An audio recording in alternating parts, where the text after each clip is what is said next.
मतलब रिस्क हम ले, ऑपरेशन हम करें और खीर चाचा चौधरी खा के चला जाए, इसी के लिए हम बैठे हैं यहाँ पे। सर इस लड़ाई में शायद आप जीत गए, लेकिन नैरेटिव की लड़ाई में आप हार गए। आप हार गए, आप देश को बता नहीं पाए कि धर्म पर, कि अधर्म पर धर्म की जीत हुई है, पाकिस्तान पर फिर से हिंदुस्तान की जीत हुई है, आप बता नहीं पाए ठीक से। और प्रेस मीडिया का इस देश में तो सर कुछ गैर जिम्मेदार भूमिका रही होगी, लोगों को बहकाने का काम किया इन्होंने। खबर ऐसे बनाते थे कि आज कलकत्ता में मैं सोने जाऊंगी और कल कराची में नींद खुलेगी मेरी, कि आज लखनऊ में मैं डिनर करूंगी और कल लाहौर में ब्रेकफास्ट। ऐसा नहीं चल सकता सर আমরা জিজ্ঞেস করবো না যে कोटा जेट করলো, हमको ये सब से कोई मतलब नहीं है। हाँ और है, हमारे 2 गिरे होंगे, आपके 10 गिरे होंगे। हमें पता है कि ये कोई पबजी नहीं है जो आप बेडरूम में बैठ के, बालकनी में बैठ के, बाथरूम में बैठ के आप अटैक कर रहे हो, ऐसा नहीं होता। We are responsible people, but आपको ये भी समझना पड़ेगा sir that Indians need transparency and accountability. They need their leader, their prime minister to stand up and speak. 124 बार मन की बात हो गई, 125 बार हो जाती ना, उसमें कौन सी बड़ी बात है। और आप बोल रहे हैं कि हम आपको सवाल न करें। Sir this is not Pakistan जहां सरकारें कम और तानाशाही ज्यादा चलती है, ये भारत है। यहाँ पे अगर रूलिंग पार्टी देश चलाए तो ये सत्ता विपक्ष से चलती है, हम जानते हैं। और ये पाकिस्तान का पार्लियामेंट नहीं है जहाँ पे 26 और 27 लोग मारे जाने पे उनके मौत का जश्न मनाया जाता है, और जहाँ पे पॉलिटिशियंस और आर्मी चीफ और टेररिस्ट को अपने जन्मदिन, अपने शादी और अपने मैयत में देखा जाता है। ऐसा नहीं होता है। होम मिनिस्टर ने आज बोला कि हमने दुनिया के सामने पाकिस्तान को बेनकाब कर दिया, কিন্তু তাও দেখুন এত এভিডেন্স থাকার পরেও পাকিস্তান হামলার পরপরই আইএমএফ এবং ওয়ার্ল্ড ব্যাংক থেকে 1 বিলিয়ন এবং 40 বিলিয়ন অর্থ সহযোগিতা পেয়ে গেল, দীর্ঘমেয়াদী বিনিয়োগের সুযোগ পেয়ে গেল, এবং পাকিস্তানের মতো একটা টেরর ম্যানুফ্যাকচারিং দেশ ইউনাইটেড নেশনসের সিকিউরিটি কাউন্সিলের সন্ত্রাস দমন কমিটির ভাইস চেয়ারম্যান হয়ে গেল। Of course, everybody will condemn and criticize terrorism, but there was no diplomatic isolation for Pakistan from any country of the world. आपके 56 इंच का दबदबा कहाँ गया मोदी जी? আপনারা নিজেদের বিশ্ববন্ধু বিশ্বগুরু বলেন, এই কঠিন সময় 33টা দেশের পাশে আপনারা গেছিলেন। স্যার मेरा टाइम है सर, और कोई है नहीं स्पीकिंग। 25 मिनट है सर, 25 मिनट है सर, टाइम था नहीं है सर, पहले स्पीकर ने बोला 25 मिनट इनके पास है। স্যার আপনারা নিজেদের বিশ্ববন্ধু বিশ্বগুরু বলেন, কিন্তু এই কঠিন সময়ে যে 33টা দেশের কাছে আপনারা বন্ধুত্বের হাত আশা করে গেছিলেন, কজন সরাসরি ভাবে আপনাদের সমর্থন করেছে আমরা তাদের ফিডব্যাক পড়েছি। কেউ কেউ আমেরিকাকে ধন্যবাদ জানিয়েছে, কেউ কেউ নিউট্রাল থেকেছে, নিরপেক্ষ থেকেছে, আর কেউ কেউ মুখে কুলু পেটেছে। पहलगांव कांडेर पर प्रधानमंत्री 8 बार विदेश भ्रमण करेছে, কি লাভ বিশ্ব ভ্রমণ করে যখন সবাই শুধু আয়োজনে আছে, কেউ প্রয়োজনে নেই। कल अनुराग जी बोल रहे थे कि हम किसी के पास सहयोग मांगने नहीं गए, हम विवरण देने गए थे कि हम कैसे जीते। खुद का ढिंडोरा क्या पीटना, पूरा देश देख रहा है, पूरा विश्व देख रहा है। पराक्रमी बने, विजयी बनेंगे लोग बोलेंगे ना, आपको जाने की क्या जरूरत है इतने सारे जगह। हमारी सरकार के दृढ़ संकल्प से और सेनाओं के अदम्य शौर्य के वजह से आज एक नए भारत को विश्व स्तर पर स्थापित किया गया। ये नया भारत क्या है?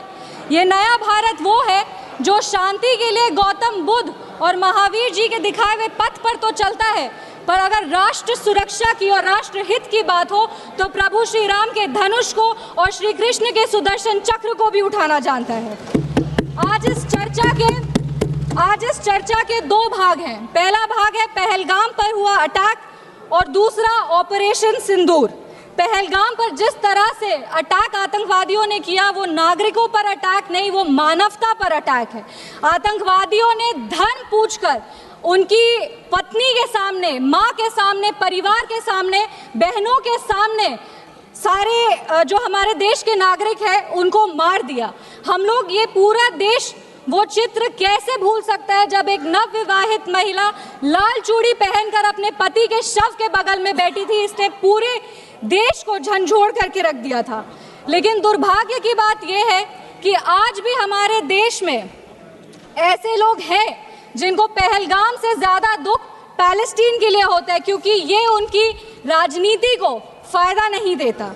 लेकिन जहां राजनीति के लिए कई लोग चुप्पी साध लिए, वहां हमारे यशस्वी प्रधानमंत्री ने राष्ट्र धर्म निभाया और उन्होंने महिलाओं के आंसुओं को ही नहीं पोंछा, पर महिलाओं के स्वाभिमान को और सम्मान को पुनर्स्थापित किया।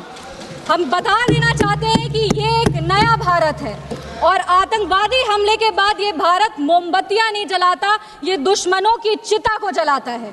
ये शांति चाहता है, पर शांति अपने शर्त पर चाहता है, और अगर अपने शर्त को नहीं पूरा किया जाए तो डिप्लोमेसी से डिस्ट्रक्शन तक का भी रास्ता जानता है।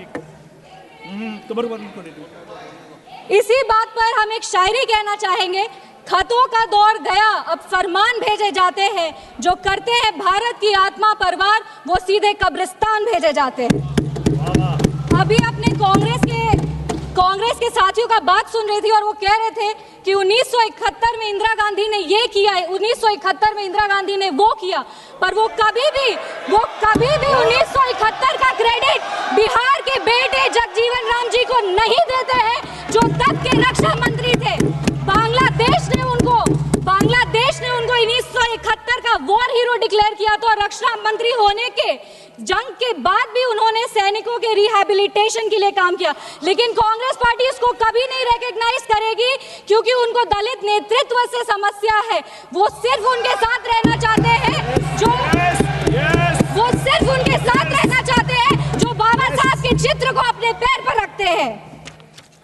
अगर हम ऑपरेशन सिंदूर की बात करें तो ये सिर्फ टेरर लॉन्च पैड्स को ध्वस्त नहीं किया, ये पूरी की पूरी तरीके से पाकिस्तान के हौसले को ध्वस्त कर दिया है। लेकिन एक आश्चर्य की बात है मैम, और आश्चर्य की बात यह है कि हमारे दुश्मन देश में एक युवा नेता है और एक युवा नेता हमारे विपक्ष में है। दुश्मन देश का सदन अलग है, हमारे देश का सदन अलग है, वहां के नेता अलग है, यहाँ के नेता अलग है, पर इनका सवाल एक ही है। विपक्ष का सवाल और दुश्मन देश के नेता का सवाल एक कैसे हो सकता है? मैं विपक्ष के साथियों को चुनौती देती हूँ कि अपनी राजनीति से ऊपर उठ करके कभी राष्ट्रहित की सोचनी चाहिए। अगर सरहद पर सेना लड़ रही होती है तो उनसे सवाल नहीं पूछे जाते, उनको सलामी दी जाती है। अगर विपक्ष की बात सुबह से सुने जा रहे हैं और उनकी बात को ध्यान से सुने तो वो बार बार कह रहे हैं कि सरकार ने सरेंडर कर दिया, सरकार ने सरेंडर कर दिया। सरेंडर से इनका विशेष लगाव इसीलिए भी है क्योंकि इतिहास गवाह है इन्होंने कितने बार विश्व के सामने भारत का सर झुका दिया है। 1962 में 14,500 वर्ग मील जमीन पर कब्जा कर लिया था।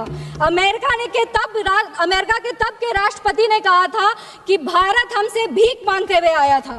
1971 में वेस्टर्न मीडिया ने प्रधानमंत्री के बारे में जो भी कहा हो, उन्होंने हमारे देश के बारे में, भारत के बारे में कहा कि भारत एक धोखेबाज देश है और भारत नागरिक धोखेबाज लोग हैं। ये था भारत का इमेज आपके शासनकाल में।